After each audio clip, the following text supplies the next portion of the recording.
Hello, and welcome back to Let's Learn English. I'm your host, Karen. And I'm Philip. It's great to have you with us for episode 2. In our last episode, we talked all about greetings, the many ways to say hello. That's right, and it seems only logical that today we talk about the opposite.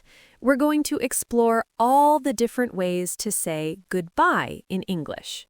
Exactly. Knowing how to start a conversation is important, but knowing how to end it politely and naturally is just as crucial. It can feel a bit awkward if you don't know what to say when you need to leave. So let's start with the basics, the word that everyone knows. Goodbye. It's the classic, isn't it? You can't go wrong with goodbye. You really can't. It's understood everywhere. But it's interesting. In everyday conversation, it can actually sound a bit formal, a little stiff. Right, a little serious. If I'm leaving work, I might say goodbye to my boss, but I probably wouldn't say it to a close friend. It sounds so final. Exactly. So what's the more common, everyday version? Bye. Definitely. Bye is your safe, all-purpose word. And then there's a slightly more cheerful, sing-songy version, bye-bye. Ah, yes, bye-bye. I feel like you hear adults saying this to children a lot. It's very common with kids, but adults use it with each other too if they're being playful or very affectionate. It's very light and informal. That makes sense. Okay, so we have the basics. Goodbye for formal situations, and bye or bye-bye for more casual ones. What about phrases that are a bit longer? This is where it gets fun. A very popular category is the see you family. The most common one is see you later. Right. See you later is friendly and optimistic. It implies you'll see the person again even if you don't have a specific plan. Exactly. And you can change the last word depending on the situation. If you're going to see your friend tomorrow, you can say, see you tomorrow. Or see you next week. Or see you on Friday. It's very flexible. And if you want to be even more casual, you can shorten it. See ya. Yep. See ya. The you becomes ya. It's very common in spoken English. All right, I'm heading out. See ya. Another one in that same casual family is catch you later. Catch you later. It means exactly the same as see you later, but it sounds a little more laid back, a little cooler maybe. And just like see ya, you can shorten this one too, right? You can. To just later. Right. A friend might just say later as they're walking out the door. It's super casual. Okay, so let's move on to another category. Goodbyes that are specific to the time of day. These are really useful and polite. Yes, like have a good day. You can say this to anyone, a colleague, a shopkeeper, a friend. It's always a nice thing to say. Totally. And you can adapt it. Have a good afternoon, have a good evening, or if it's Friday, have a good weekend. This brings up a really important point for English learners, the difference between good evening and good night. Oh, that's a great point. This is a common mistake. Good evening is a greeting. It's like saying hello at night. Exactly.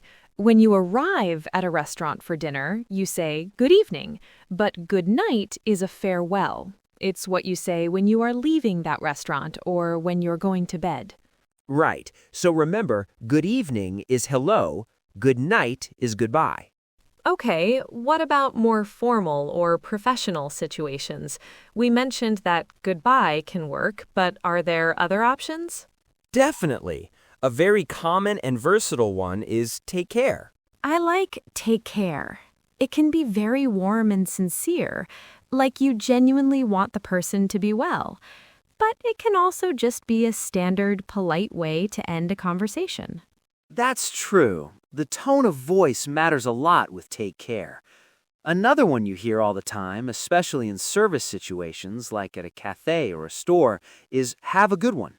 Yes, have a good one. The one just refers to day or evening or whatever is appropriate.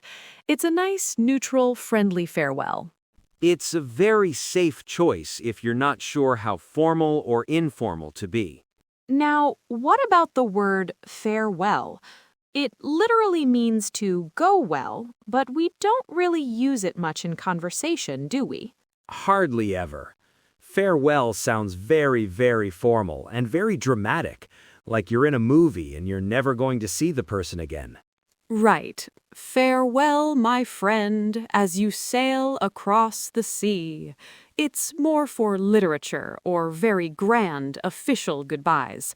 So for our learners, it's good to know, but probably not one to use when leaving the office.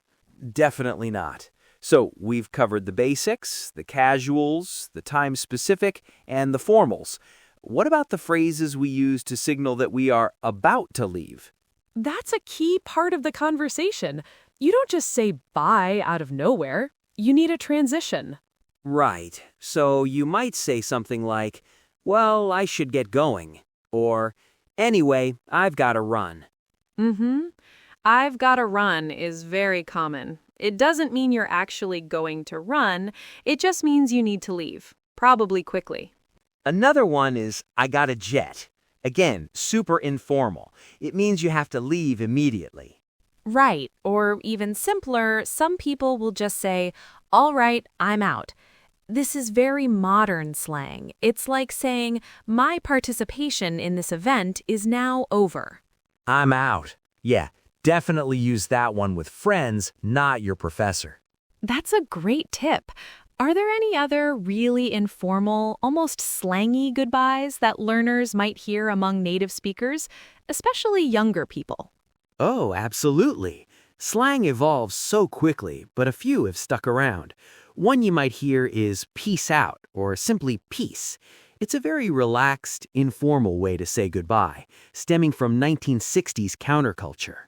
That reminds me of an awkward goodbye I once had. I was at a party and wanted to leave, but the host was in the middle of a long story. I didn't want to be rude, so I just stood there nodding for what felt like forever. When he finally finished, I just blurted out, "Well, I'm going now, bye," and practically ran out the door. It was so awkward. Oh, the classic too many goodbyes. That's brilliant. It's so true. Sometimes you just have to make a clean break. It reminds me of trying to leave a party or the host is a really good friend. You say, right, I'm off, and then you end up talking for another 20 minutes at the door. Exactly. It's called the long goodbye for a reason. That actually brings up an interesting point about cultural differences. In many English-speaking cultures, especially in big cities, goodbyes can be quite quick. But in other parts of the world, a quick goodbye would be seen as rude. That's so true. In some Mediterranean and Latin cultures, for instance, leaving a gathering without personally saying goodbye to almost everyone can be seen as impolite. It's a much more drawn-out process. Then you have what's informally known as the Irish goodbye in the U.S., which is when someone leaves a party without telling anyone at all. They just vanish. And in Japan, the process of bowing adds another layer. A deeper, longer bow signifies more respect and formality when parting ways. It's fascinating how much is communicated non-verbally. Now that we've considered global customs, let's bring it back to English with a fun little quiz to test what we've learned. Philip, do you want to start us off? I'll happily lead the quiz. Okay, first scenario for our listeners. You've just finished a formal job interview. The interviewer says, "We'll be in touch." What is the most appropriate response? Is it A, "Catch you later"? B, "Thank you for the opportunity, goodbye"? Or C, "I'm out"? Okay, that's a very clear professional scenario. The answer is definitely B. "Catch you later" and "I'm out" are far too informal for an interview. You want to end on a polite and professional note, and "thank you for the opportunity, goodbye" does that perfectly. It's respectful and leaves a good final impression. Exactly. Now, for scenario 2, you're at a friend's party and decide to leave without saying a formal goodbye to everyone. What do you text your friend the next morning? A, farewell, B, I'm out, or C, had a great time, sorry I didn't get to say bye. That's a very common situation. Here, the answer is C. Texting is perfect for this. Farewell is far too dramatic, and I'm out is a bit abrupt even for a text. C is friendly, polite, and shows you enjoyed yourself. Okay, my turn for the last one. You're on a group video call for work, but you have another meeting to get to. How do you politely exit? A, you just leave the call without saying anything. B, well, everyone, I have to jump off for another meeting. Great to see you all. Or C, talk to you later. The answer is definitely B. Just leaving a video call without a word can seem rude, and talk to you later is a little too informal for a professional group setting. Option B is perfect. It's polite, it gives a clear reason for your departure, and it ends on a positive note. That's a great modern-day scenario, Philip. So let's do a quick recap of what we've learned today. We started with the universal ones, goodbye, which is a bit formal, and bye, which is perfect for almost any situation. Then we move to the friendly, casual phrases, which are very common. Things like, see you later, catch you later, or just, Right. We also talked about polite, time-based farewells, like have a good day or have a good weekend. And we remembered the important rule, good night is for leaving, not arriving. For more professional settings, take care and have a good one are excellent, safe choices. And finally, we learned how to signal that you're leaving with phrases like, I've got to run, or I should get going. The most important thing for learners to remember is context. Think about who you are talking to. That's the key. You wouldn't say later to your new boss, and you probably wouldn't say a formal goodbye to your best friend. So for this week's challenge, we want you to pay attention. Listen to how people around you say goodbye, in movies, on the street, at work, and try to use one new phrase yourself. That's a great challenge. You'll probably be surprised at how many different ones you hear. Well, I think that about wraps it up for us today. It does. It was great talking about this, Philip. I guess I should get going. Me too. Thanks everyone for tuning in. Before we go, we'd love to hear from you. Please leave a comment to let us know what you think of the podcast. We'd also love to hear your suggestions for future episodes, where you're listening from, and what your native language is. We'll talk to you later in the next episode. Bye for now.